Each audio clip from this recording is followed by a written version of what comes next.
ကိုချစ်တဲ့သူနဲ့လက်ထပ်ရတော့မယ်ဆိုတဲ့ခန်းစားချက်ကတကယ့်ကိုရင်နဲ့နှွေးထွေးကြီးနိုးစရာကောင်းလာပါတယ်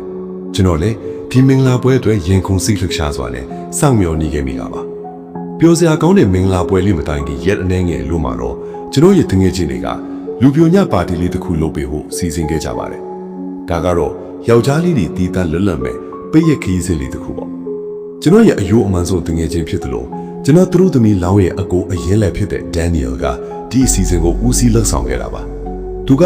တောင်ပေါ်ဒေသမှာတလုံးအိမ်လေးတစ်လုံးကိုငှားရမ်းနေပါတယ်ပါတီကတော့အိမ်တွင်ပွဲလေးပါပဲအရန်ကြီးစုံညံပေါ်လော်ရိုင်းနေတာမျိုးမဟုတ်ပဲအရက်တောင်မယ်ဖဲရိုင်မယ်အသားကင်းစားမယ်ဒီလောက်ပါပ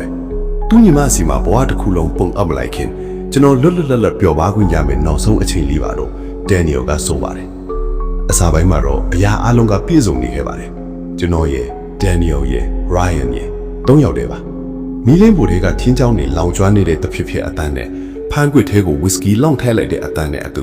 နောက်ခံဖွင့်ထားတဲ့ Country Jazz ဂီတာတန်စင်တွေကပဝင်းကျင်တစ်ခုလုံးကိုဖန်ဆားထားပါတယ်ကျွန်တော်ဘေးမှာအချစ်ဆုံးတငယ်ချင်းတွေရှိနေပြီးမကြခင်မှာချစ်သူနဲ့လက်ထပ်ရတော့မယ်ဆိုတော့ဘဝကြီးကတိတ်ကိုနေပြောစရာကောင်းနေကြတာပေါ့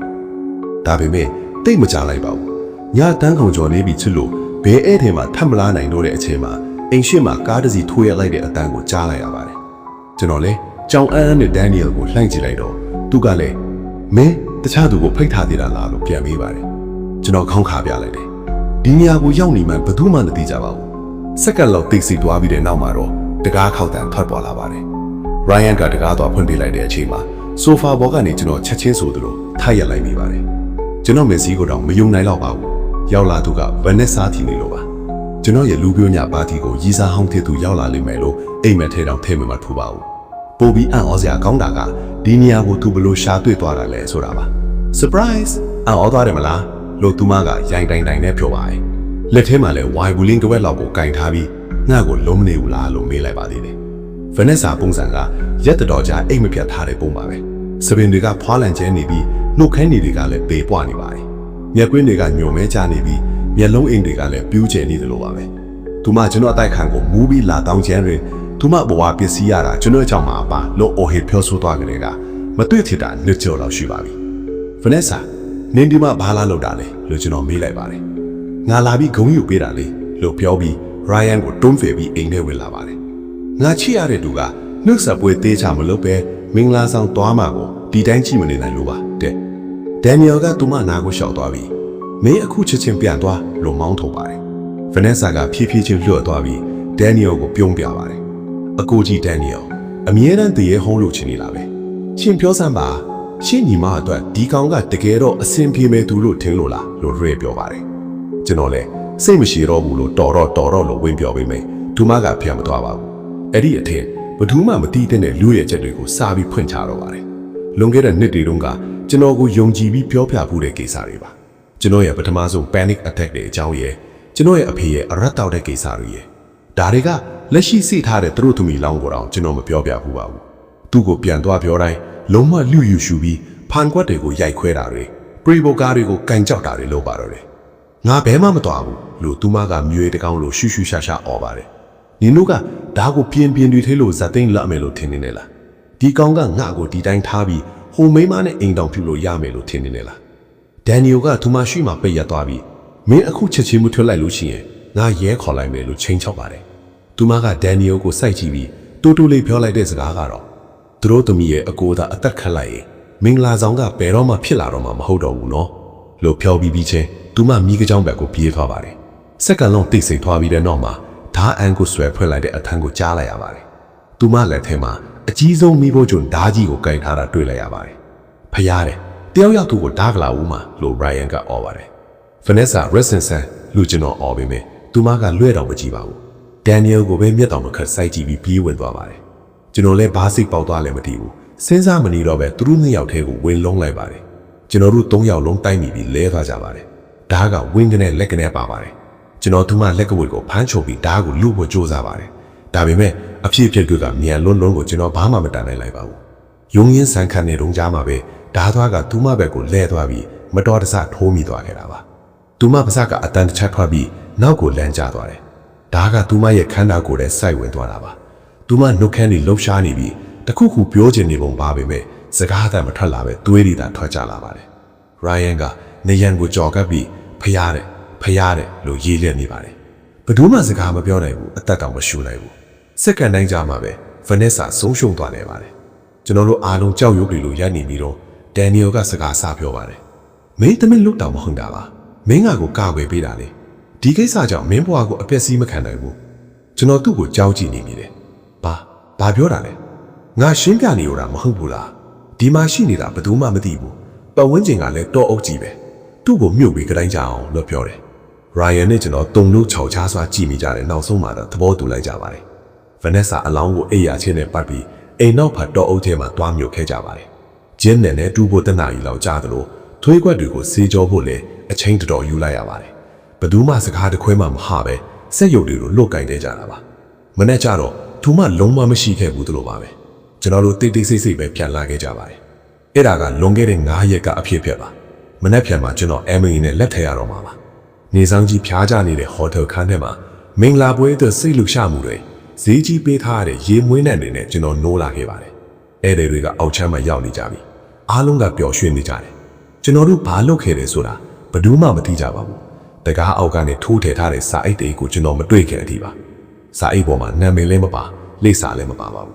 ။ဖွင့်ကြည့်လိုက်တော့အတွင်းထဲမှာတွန့်ကျင်းနေတဲ့စားရွက်ပိုင်းလေးတစ်ခုရှိပါတယ်။စားရွက်ပေါ်မှာတုံးရင်းနေတဲ့လျှက်ရင်းနဲ့တွေးဆုံးနေတဲ့စာတစ်ကြောင်းရေးထားပါတယ်။တို့ကိုမယူနဲ့ Don't marry her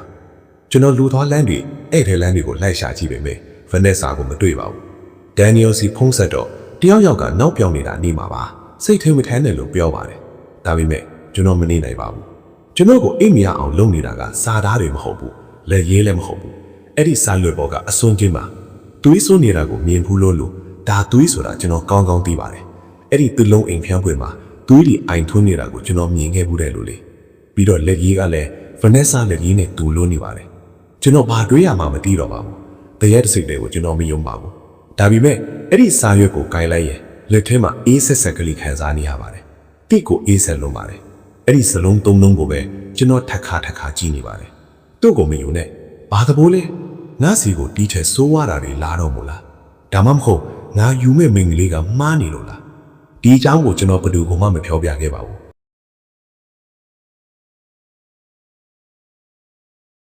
ကျွန်တော်မင်္ဂလာဆောင်မတိုင်ခင်3ရက်အလိုမှဖြစ်ခဲ့တာပါ။အာရှာဆိုတာကျွန်တော်ရဲ့အလဲတန်းចောင်းသားဘဝကလေးကပေါင်းလာတဲ့အချစ်ဆုံးတငယ်ချင်းပါ။မင်းရဲ့ဝင်းချင်းကိုမယောင်းစားခင်နောက်ဆုံးအနေနဲ့တညလောက်တော့ share ခဲ့ရမယ်ဆိုပြီးသူကတွင်ပြောနေတော့တာပါပဲ။ကျွန်တော်ကတော့ tips စိတ်မပါလာပါဘူး။ခေါင်းထဲမှာတစ္ဆာဆိုမဲ့စကားတွေပန်းအလှစင်တာတွေ DJ ငားဖို့ကိစ္စတွေနဲ့ရှုပ်ထွေးနေတာပါ။ဒါပေမဲ့အရှာကတော့မရပါဘူး။နောက်ယုံစမ်းမတီးရ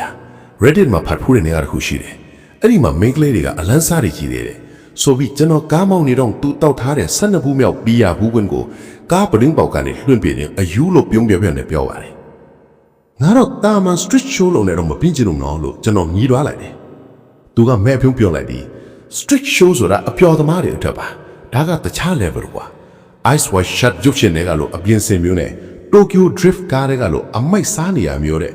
။ကျွန်တော်သာအဲ့ဒီအချိန်မှာကားကိုလွှတ်ပြတ်မောင်းကိုင်းသိမ့်တယ်။ကျွန်တော်တို့မြို့ရဲ့လူပြက်တဲ့နေရာတစ်ခုမှာကားရလိုက်ကြတယ်။ဂိုးတောင်အပြင်းစီးတွေ graffiti တွေဆွဲထားတဲ့နေရန်တွေနဲ့အမိုက်တွေရှန်ကျနေတဲ့နေရာတစ်ခုပါ။အရှာကလမ်းကြားချင်းလေးတစ်ခုနဲ့ခေါ်သွားပြီးဖမ်းကြီးတက်နေတဲ့တန်တကားကြီးတစ်ခုကို3ချက်ခောက်လိုက်တယ်။တကားမှာအပေါက်ငယ်လေးတစ်ခုပွင့်သွားပြီးလူတစ်ယောက်ရဲ့မျက်လုံးတစ်ဖက်ပေါ်လာတယ်။အရှာကတိုးကပ်ပြောလိုက်တော့တကားကြီးပွင့်သွားပါတယ်။ကွန်ကရစ်လေတက်တဲ့ကနေဆင်းမြေအောက်ကဘာတစ်ခုနဲ့ဆင်းသွားတယ်လို့ပါပဲ။လေတက်တစ်လျှောက်လုံးအနီယုံမီလို့ထုံးထားတယ်။အောက်ကနေဘေးစတန်စူညံတဲ့တချင်းတန်တွေထွက်ပေါ်နေပြီးနေရန်တွေတော့တုံခါနေတယ်လို့ခံစားရတယ်။အောက်ဆုံးရုပ်တော့အနက်ရောက်လိုက်ကားကြီးကိုဖဲလိုက်တဲ့အခါအိမ်မက်ဆန်စားဒါမှမဟုတ်အိမ်မက်ဆိုးဆန်စားနိုက်ကလတစ်ခုကိုတွေ့လိုက်ရတယ်။နေရောက်တစ်ခုလုံးကသွေးရောင်လွှားနေတယ်လို့အနီရောင်ကြီးတွေပါပဲ။ဂတိဝနေရန်တွေတွဲလောင်းကျနေတဲ့မီးဆိုင်တွေနဲ့ဆေးလိမ့်ွက်တွေဝေးနေပါတယ်။ဘားကောက်တာကတော့မရောက်ခင်မှာပဲမိမလာတွေကဝိုင်းလာကြတယ်။သူတို့ကလှလွန်းတယ်။လှလွန်းလို့တမရက်ဝက်စရာတော့ကောင်းတယ်။ခြေတန်းရှိရှိညဖန်းဖူးဖူးနဲ့စူးရှားတဲ့မြက်ဝန်းတွေပါဒါပေမဲ့တခုခုတော့လွဲနေတယ်လို့ပါပဲသူတို့လက်အမောင်းထဲမှာတွေးကြောတဲ့ထောင်တက်နေပြီးသူတို့ရဲ့အပြုံးတွေကမျက်လုံးထီရောက်မလာကြပါဘူးတယောက်ကကျွန်တော်နားကပ်ပြီးပွက်တီးပွက်တာလုပ်တယ်သူမအတန်ကစူးစူးဝါးဝါနဲ့ကြက်တီးထဆရာကြီးပါ မောင်လေးကကြောက်နေပုံနဲ့အမပြေကြအောင်လုပ်ပေးမယ်လေဆိုပြီးကျွန်တော်ရင်းဘက်ကိုလက်နဲ့ပွက်တက်လာတယ်ကျွန်တော်နောက်ဆုတ်လိုက်ပြီးရပါတယ်ကျေးဇူးပါလို့ညှင်းလိုက်တယ်တော့ဝက်လောင်းမှုနေတဲ့အရှာကတော့စိတ်လျှော့ဆမ်းပါကွာဒါမင်းတို့ပါတီပဲဟာဆိုပြီးရေမောနေတယ်ကျွန်တော်စိတ်ထဲမှာတော့ထွက်ပြေးတော့လို့អော်ရင်နေတယ်ဒီနေရာကအရက်အနက်ရေမူးရနဲ့မရပဲချွေးစော်အယောင်ချုပ်စေးအနက်နဲ့တန်ကြီးရော်လို့ရတယ်တေချာပြန်စဉ်းစားကြည့်တော့သွေးငီအနက်လို့တူပါတယ်ကျွန်တော်ပြန်ထွက်ဖို့ကြိုးစားတယ်ပဲမဲ့ဝင်လာတဲ့တကားကပျောက်သွားပြီးလမ်းကြားတွေကအစုံးမရှိတဲ့နေရန်တွေနဲ့ကြည်မှန်တွေပဲရှိတော့တယ်အရှာဘက်လွှဲကြည့်လိုက်တော့သူ့မရှိတော့ဘူးကျွန်တော်ထိတ်လန့်သွားပြီးလူအုပ်ထဲတိုးဝေရှာမိတယ်တချင်းတန်တွေကပိုကျဲသွားပြီးခေါင်းထဲမှာပေါက်ကွဲမဲ့တတ်ပါပဲမီးရောင်လေးထဲကမျက်နှာတွေကပုံပြက်ပန်းချချက်နေသလိုပဲမင်းကလေးတယောက်ကကျွန်တော်လက်ကိုလာဆွဲတယ်သူမရဲ့စုပ်ကွင်းထားတဲ့အားကပြင်းထန်လို့လက်ကဝတ်တောင်ကြည်မတတ်ပါဘူးရိုင်းမနေစမ်းပါလို့သူမကမှန်မဲလိုက်တယ်ကျွန်တော်အတင်းယုံထွက်ပြီးပြေးပါတော့တယ်လမ်းကွေတိုင်းကအနီရောင်မိတွေနဲ့နေရန်တွေရှိတဲ့ဝင်ကဘာတွေရောက်နေသလိုပဲကျွန်တော်ရဲခေါ်ဖို့လုံနေတော့အရှာရဲ့အော်ထန်ကိုအနီးနားကနေကြားလိုက်ရတယ်ဒီလီကဲပါဦးဆိုပြီးအတန်ကအကွဲနေတယ်ကျွန်တော်အတန်ကြားရဘက်ကိုအတင်းပြေးသွားရင်အခန်းတစ်ခုတည်းရောက်သွားတယ်မီးမိန်မိန်လဲနေပြီးဆိုဖာတစ်ခုပေါ်မှာအရှာကိုမိမနှစ်ယောက်ကဖိချုပ်ထားကြတယ်တယောက်လက်ထဲမှာစေးထိုးရကြီးကိုကင်ထားပြီးကြံတဲ့တယောက်ကရေမောနေတယ်ကျွန်တော်ဘာမှမစင်စားနိုင်တော့ပဲနီးဆက်တော့ရှမ်ပိန်ပလင်းတစ်လုံးကိုကောက်ကင်ပြီးနရံနဲ့ရိုက်ခွဲလိုက်တယ်သူ့ပေါ်မှာခဲလိုက်စားလို့ဟင်းဟောက်လိုက်တော့သူတို့လွှဲ့ချလိုက်တယ်သူတို့မျက်လုံးတွေကအေးဆက်ပြီးတွားကွာတတော်မျက်လုံးတွေလိုပါပဲကျွန်တော်ပလင်းခွဲနဲ့တယောက်ရဲ့မျက်နှာကိုဝှဲ့ဝိုင်းလိုက်ကထိသွားတယ်အော်တဲ့အတိုင်းကမိမအတန်မဟုတ်ပဲရုပ်ချအတန်ကြီးထွက်လာတယ်နောက်တစ်ယောက်ကကျွန်တော်စီပြေးဝင်လာတော့ကျွန်တော်တို့လုံထွေးတပ်ပုတ်ကြတယ်ကျွန်တော်လည်းမျက်စိစုံမိတ်ပြီးပလင်းခွဲနဲ့အယူမလို့ထိုးဆိုင်လိုက်တာဘယ်နှချက်မှန်းတော့မသိပါဘူးအဲ့ဒီလိုငိန်ချသွားမှကျွန်တော်ရက်လိုက်တယ်အရှာကတော့တတွေးတွေယောပြီးမျက်လုံးတွေပြူးကျန်နေတယ်သွားမယ်ထဆန်းဆိုပြီးကျွန်တော်ကသူ့ကိုဆွဲထိုးတယ်ဘဲကိုသွားရမှန်းမသိပဲနေရန်တစ်ခုကိုကန်ဖွင့်လိုက်တော့ဘွိုင်လာခန်းတစ်ခုထဲရောက်သွားတယ်အဲ့ဒီကနေရှည်ဓာတ်တစ်ခုကိုတွေ့ပြီးအပေါ်ကိုတက်ပြေးကြတယ်တချင်းတန်တွေဝေးကြံရခဲ့ပြီအစုပ်တွေကပူလောင်နေပြီးကျွန်တော်အင်ဂျီမှာလည်းသွေးတွေဆွဲနေပြီနောက်ဆုံးမှတန်တကားကြီးတစ်ခုကိုတွေ့ပြီးတွန်းဖွင့်လိုက်တော့လမ်းကြားတွေပြန်ရောက်သွားကြတယ်အေးအေးတဲ့လီကိုရှူးဆိုင်လိုက်ရတာတိတ်အရသာရှိတာပဲကျွန်တော်တို့နှစ်ယောက်သားဘာစကားမှမပြောလိုက်ကြဘူးအတော်ကြမှာအရှာကထိုက်လန်သွားတယ်တီးလီအဲ့ဒါဘာနေရာကြီးလဲကွာလို့မေးတယ်ကျွန်တော်မဖြေနိုင်ခဲ့ပါဘူးအိမ်ပြန်လာတော့ကျွန်တော်စိတ်စားထားတဲ့သူကိုဓမီတိုက်ခန်းခဲ့တယ်လို့ပဲလိန်ပြောလိုက်ရတယ်သူမကရဲတိုင်မဲ့လို့တော့မတိုင်တော့နဲ့လို့တားလိုက်ရတကယ်တော့ဘသူကယုံမှလဲဗျာမိမလိုဝတ်ထားတဲ့ယောက်ျားတွေဒါမှမဟုတ်တတော်ဝါတွေဖွင့်ထားတဲ့မြေအောက်ကလတ်ထဲမှာကျွန်တော်တငယ်ချင်းကိုစိတ်ထိုးတတ်မဲ့လုံနေကြတာကျွန်တော်တယောက်ကိုတတ်ခဲ့တယ်ဆိုရင်ဘယ်ရဲကယုံမှလဲနောက်တနေ့မနက်မှာအရှာရောက်လာတယ်လေဘေးမှာဒဏ်ရတွေမျက်နှာမှာလည်းအဖြစ်ရှိစိတ်တွေအပြည့်နဲ့ပေါ့ငါတောင်းပန်ပါတယ်ကွာငါတကယ်မသိခဲ့လို့ပါလို့တိုးတိုးလေးပြောတယ်ကျွန်တော်ခေါင်းညင်ပြပြီးဒီအကြောင်းဘယ်တော့မှထပ်မပြောဖို့ကတိပေးလိုက်ပါတယ်3ရက်အကြာမှာကျွန်တော်မင်္ဂလာဆောင်ခဲ့တယ်အားလုံးအဆင်ပြေပါတယ်ဒါပေမဲ့တခါတလေအဝေးကဘေးစတန်တွေကြားမိရင်ဒါမှမဟုတ်အနီရောင်မီးလင်းနေတဲ့တကားတွေကိုမြင်ရင်ကျွန်တော်တွေးမိတော့မယ်အဲ့ဒီတကားနောက်မှာဘလူးပနီအောင်များအစွဲခံလိုက်ပြီးပြန်လမ်းမရှိဖြစ်နေကြမလဲဆိုတာပေါ့ Bachelorette trip အတွက် Airbnb ကအိမ်လေးကိုငှားဖို့အကြံပေးတာကတော့ကာရာပါရှေးစံတယ်တီးတန့်ဖြစ်တယ်နည်းနည်းတော့ကြောက်စရာကောင်းပေမဲ့ပျော်ဖို့ကောင်းမယ့်နေရာမျိုးဟာလို့သူမကဖုံးထေးကဓာတ်ပုံကိုပြရင်ပြောခဲ့တာပါသူမပြောတာမှားတော့မှားပါဘူးထုံးတုပ်ထားတဲ့နေရန်ဖြူဖြူတွေနဲ့ရှောင်းလိုက်ရင်အတန်မီတဲ့ချမ်းကင်းတွေနဲ့တောင်တန်းတွေဝင်းရံထားတဲ့တိတ်ဆိတ်တဲ့ဝေးရာလေးပါဖုံးလိမ့်မမိဘူးမီးလင်းဖို့ပါတယ်ရှင်းဟောင်းရေချိုးကန်ပါတယ်ရှမ်းပြီးဖောက်ပြီးယူးယူးကြောင်ကြောင်လှုပ်ဖို့အကောင်းဆုံးနေရာပေါ့ဂျက်စ်ကအရက်တွေတာဝန်ယူတဲ့လီလာကဝစ်စုံတွေစီစဉ်တဲ့ကာရာကတော့အတုံးမတ်လက်ဆောင်လေးတွေဖန်တီးပေးတယ်ကျွန်တော်တို့ကတငယ်ချင်းအရင်အေးတွေပါလီလာနဲ့ဂျက်ဆိုတာကျောင်းကဒီပဲပေါင်းလာတာဖြစ်ပြီးကာရာကတော့ကျွန်တော်ရဲ့သူတို့သမီးအရန် maid of honor ဖြစ်တယ်လို့ရောင်းမလောင်းလည်းဖြစ်ပါတယ်သူမနဲ့ကျွန်တော်ရဲ့သူတို့သမားကောင်းနိတ်ကမောင်နှမအရင်လိုကြီးပြင်းလာကြတာပါ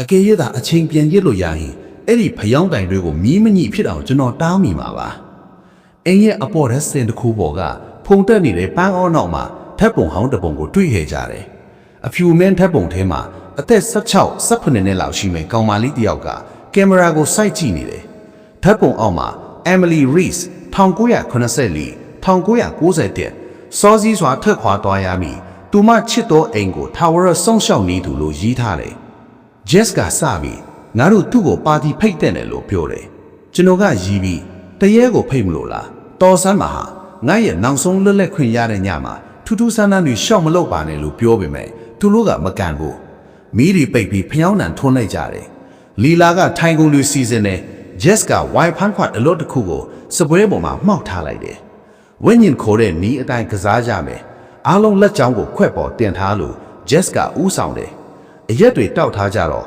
အကြောက်တရားတွေပျောက်ပြီးရီမောနေကြတယ်။ Emily နင်ဒီမှာရှိရင်ငါတို့နဲ့လာပြောပါလားလို့ Jess ကလမ်းခေါ်တယ်။အစပိုင်းမှာဘာမှမချစ်ဘူး။10မိနစ်လောက်ကြာတော့ရုတ်တရက်ဖမ်းခွက်ကစပြီးရွေ့လာတယ်။ဘသူတွန်းလိုက်တာလဲလို့လီလာမေးပေမဲ့ဘသူမှမဖြေဘူး။ဖမ်းခွက်ကစပွဲပေါ်မှာဖြည်းဖြည်းချင်းရွေ့ပြီး BRIDE ဆိုတဲ့စလုံးကိုပေါင်းပြတယ်။အဲ့ဒီအချိန်မှာပဲ Jess တယောက်ငြိမ်ချသွားတယ်။လုံးဝမလှုပ်ရှားပါဘူး။လီလာကသူ့ကိုပုတ်လိုက်တော့ခေါင်းကပြေးကိုရုတ်တရက်ဇက်ကနေဆောင်းသွားတယ်။မျက်နှာမှုတ်လာတဲ့အချိန်မှာကျွန်တော်တို့အားလုံးထိတ်လန့်သွားကြတယ်။ Jess မျက်နှာမှာတခြားတယောက်ရဲ့မျက်နှာအတွင်းအဖင်ကြီးထပ်နေတယ်လို့ခက်ကြီး Hollywood တရေကာတွေထဲကလိုပါပဲ။သူမစကားပြောလိုက်တဲ့အတန်းကလေသူမအတန်းမဟုတ်တော့ပဲလေးလံအကွဲတွေနမ်စားကြီးအတန်းလိုဖြစ်နေတယ်။နင်တို့အားလုံးကအလင်းအရတွေပဲ။တော်တော့ Jess မနှောက်တော့ဘူးလို့ကာရာပြောပေမဲ့ Jess ကတရေပူးနေတဲ့အယုံမားတယုတ်လိုရီမောနေတယ်။မျက်လုံးတွေကအပေါ်ကိုလန်းတက်နေတယ်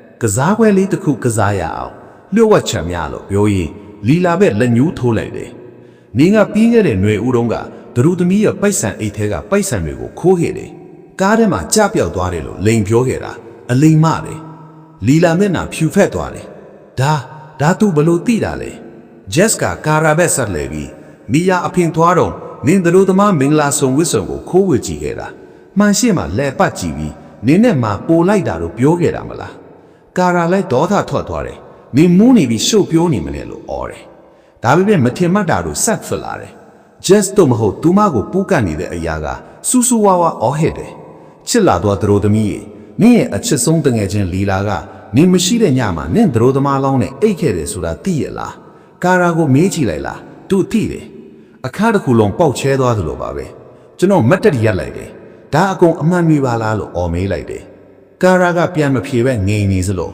လီလာကရဲ့မျက်နှာကိုလဝါးနဲ့အုပ်ထားတယ်။အဲ့ဒီနောက်မှာတော့ Jess ကနေရန်ကိုခေါင်းနဲ့ပြီးဆောင်တော့ပါတယ်။သွေးတွေထွက်နေတာတော့ရီမောနေပြီးစောင့်နေတယ်။ကျွန်တော်တို့ဝိုင်းဆွဲကြပေမဲ့သူမအားကတန်လွန်းလို့မနိုင်ဘူး။နောက်ဆုံးတော့သူမမေ့လဲသွားမှ911ကိုခေါ်ပြီးဆေးရုံပို့လိုက်ရတယ်။အဲ့ဒီညကမျက်နှာပြက်ခဲ့ရတဲ့တငယ်ချင်းတွေနဲ့နောက်ပိုင်းစကားမပြောထတော့ပါဘူး။ကာရာကကျွန်တော်တို့အားလုံးကို block သွားပါတယ်။လီလာကရှင်းပြဖို့ကြိုးစားပြီးမယ်ကျွန်တော်လက်မကန်ခဲ့ဘူး။နှစ်ရက်အကြာမှာကျွန်တော်မင်္ဂလာပွဲကိုဖျက်ဆီးလိုက်ပါတယ်။နေ့ကဘာမှမဖြစ်ခဲ့ဘူးလို့ညင်းပေမဲ့ Jess ပြောသွားတဲ့သူ့ပေါင်ရည်ပေါ်ကအမာရွန်းကိုတော့သူဘလို့မှမရှင်းပြနိုင်ခဲ့ပါဘူး။ Jess ကတော့အခုရုပ်ပိုင်းဆိုင်ရာအားဖြင့်ပြန်ကောင်းနေပါပြီ။ဒါပေမဲ့အဲ့ဒီညကအကြောင်းကိုမင်းရင်ဘာမှမမှတ်မိဘူးလို့ပဲပြောပါတယ်။ဆရာဝန်တွေကတော့စိတ်ဖိစီးနဲ့အရက်တွေကြောင့်ဖြစ်တာလို့ပြောပေမဲ့ကျွန်တော်ကတော့အမှန်တရားကိုသိနေပါတယ်။ဘာလို့လဲဆိုတော့အဲ့ဒီ Airbnb အိမ်လေးကကျွန်တော်တို့ပြလာပြီး2ရက်အကြာမှာပဲ listing ဆိုတာငားရမဲ့စည်ရင်သေးကနေလုံးဝပျောက်ချင်းပျောက်သွားခဲ့လို့ပါ။